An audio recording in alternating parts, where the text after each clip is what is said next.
and again, I go back to the clips of Gyökeres. The lack of movement is a lack of confidence. It's not a lack of intelligence. It's a lack of confidence in when the ball is being delivered or in yourself to keep, making those runs, waiting for that opportunity. Yeah, OK. So in terms of Gyökeres, at the moment, obviously he was substituted yesterday. Does Kai Havertz start in his place if he's fit, do you feel? Well, if you're at a club like Arsenal, you don't just keep getting chance after chance after chance after chance. They need players that are going to score goals if they want to win the league. They need players that will take the chances and be clinical in tough games. And he'll understand that. The manager will probably understand it. And Kai Havertz, Gabriel Jesus, will be knocking on the manager's door, hopefully saying, he's not doing it. It's my chance to have an opportunity. So that's what you get in an elite level club, is you have to perform, and no one's going to feel sorry for you. You've got to do that. You've got to do that yourself. I've seen enough of him, and the goals that he scored. He's talented enough. He knows where the goal is, and a bit like I thought Šeško was a perfect example against Burnley, a player that looked bereft of confidence. His touch was off. This talented player that we'd seen, can't understand why.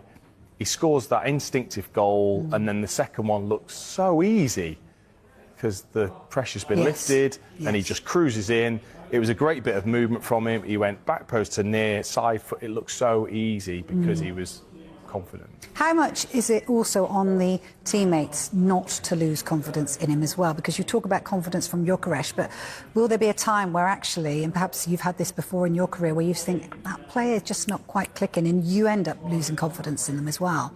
Is that a worry for you? Yeah, because we're all selfish. So if I'm a winger and I'm doing something brilliant and I beat my defender and I put in a fantastic delivery that somebody should be scoring from, or in an area where you're expecting your forward to be, then that should frustrate them. I would hope it would frustrate them. So it works both ways, but that's why you've got to work incredibly hard as a pair to get that understanding to make it work. And I really do hope it works for him. And it's so hard because there isn't patience anymore. I remember talking to Andy Cole, and he talked about his telepathy with Dwight Yorke. He said that we didn't have to talk, we just did it.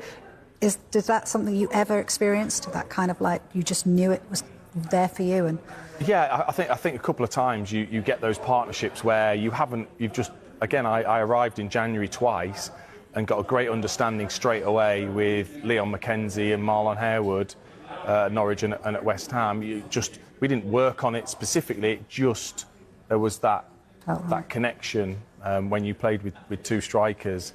I bet Gyökeres would love to have a mate next to him to sort of bounce off. Yeah, I'm sure. You could see the way he was trying to clear that ball. It was an awkward kind of turn what he done on his. You could see it, and you can almost see the way he kicked the ball out. When you watch him, there. You could see that Gabriel Martinelli. He actually wasn't looking at him, so he wouldn't have seen how he's gone down. So all that, again, I don't even like seeing it. All that's happening, but he's not seen that, because as soon as I saw that, the way he went down trying to clear it, he wasn't in contact with anybody. So I'm thinking, you know what I mean, he's done something there, and that's not good. It doesn't look good. I'm really sorry to see that. Hopefully it's not too bad for him. Yeah, we keep our fingers crossed for Conor Bradley.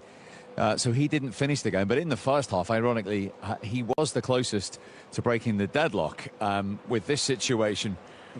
That happened. Great play from him, wasn't it? It was. Really good play. Liverpool did this a couple of times, right, as well. Played out from the back, really nice 1-2 touch football, breaking quite quickly. I mean, it was Arsenal's first half, no question about it, but it was a nice move, and then the ball breaks back to Bradley. We were just debating, you were saying maybe if you go a little bit higher, take a bit of the pace off, further into the corner. Kind of tried to curl it over towards the post because it's gone so straight. Look, it's flat, isn't it? Yeah, it's flat. It just needed a little bit of like that loop towards the post. But like, he's a defender. He's only scored one goal for Liverpool, but it's a great effort from him. But like, it's just got too much pace on it. And with less pace, Timber may get back. I'm not sure, but I mean, it was a great effort. Yeah. Great effort.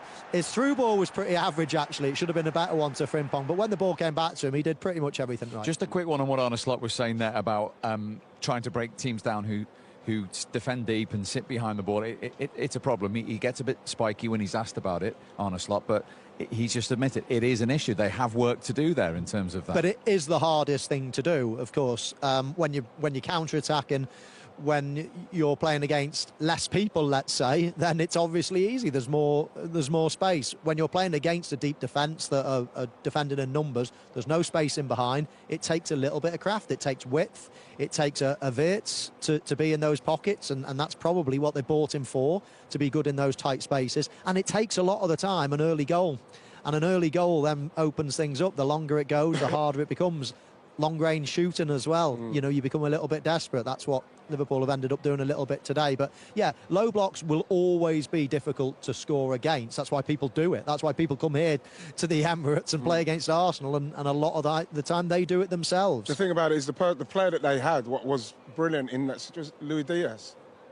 So if you're not going to replace like for the low block, then you're probably going to end up with games like that, because you look at Frimpong, unbelievable pace, he gets down there, but his end product seems to be something that he's lacking at the moment. But like, you get rid of a Luis Diaz who can open teams up with a low block with his skill, his trickery, and you lose that and you don't replace that, then you are going to have a problem with it. Okay, that is the Liverpool reaction. Gyökeres is struggling to score in the Premier League. Why? Arsenal injury, suspension list, and return dates versus Portsmouth. Piero Hincapie, Riccardo Calafiori, Cristhian Mosquera latest. Arsenal will begin their bid to win the FA Cup for the 15th time in their history when they travel to Fratton Park for Sunday's meeting with Championship strugglers Portsmouth. The Gunners miss the chance to further extend their 6-point lead at the top of the Premier League table in Thursday's underwhelming goalless draw against Liverpool at the Emirates Stadium. While their 5-game winning league run came to an end, Mikel Arteta will be pleased with the fact that his side are now unbeaten in 7 competitive matches ahead of Sunday's cup tie and Wednesday's EFL Cup semi-final first leg against Chelsea. Here, Sports Mole rounds up all of Arsenal's latest injury and suspension news ahead of the clash with Portsmouth, who are languishing in 21st spot in the Championship standings. Type of injury? Muscle. Possible return date, January 11th versus Portsmouth. Hincapie is forced off with what appeared to be a muscle problem in the 57th minute of Thursday's draw with Liverpool. Arteta now faces a nervous wait to discover the full extent of the defender's injury. Type of injury? Match fitness. Possible return date, January 11th versus Portsmouth. Kai Havertz has recovered from the knee injury that kept him out of action for months. However, he has been left out of Arsenal's last 2 matchday squads as he continues to build up his fitness. There's a possibility that the forward could make his first appearance since August in Sunday's FA Cup clash. Type of injury? Muscle. Possible return date, January 14th versus Chelsea. Calafiori has sat out Arsenal's last 4 matches with a muscle injury. The defender is making progress in his recovery, but he is not expected to be ready for the upcoming trip to the South Coast. Type of injury? Ankle. Possible return date? Unknown. Max Daumann that is likely to be out until February after sustaining an ankle problem while playing for Arsenal under-21s in last month's behind-the-closed-doors friendly against Manchester United. Jesus, White, and Eze to start. 4-3-3 Arsenal predicted lineup versus Portsmouth.